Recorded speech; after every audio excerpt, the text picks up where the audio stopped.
Have you ever felt like you just don't quite belong? Have you felt like a bit of an outsider? It might be because you are seated in the stadium with fans from the opposite team.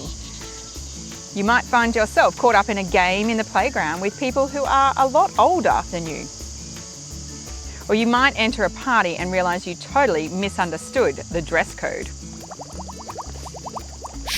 Being in these situations can make it appear like we are different and not the same as everybody else.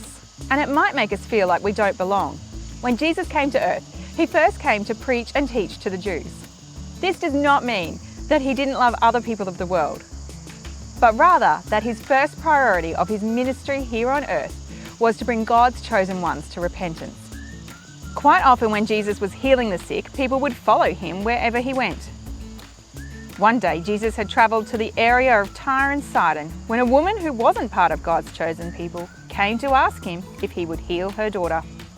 But this woman wasn't a Jew. In fact, she was an outsider.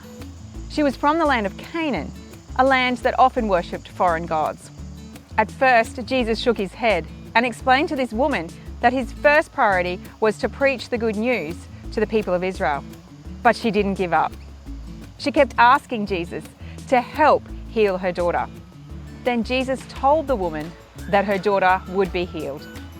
This woman somehow knew that Jesus was for all people, and Jesus used this encounter to affirm that this was the case. Because Jesus had indeed come to bring good news for all people, which means regardless of our background, we can confidently come to God. Even though Jesus first came for the Jews, he loves us so much that he shared his love with each and every one of us, which means we can put our faith and trust in Jesus, just like the woman in today's story.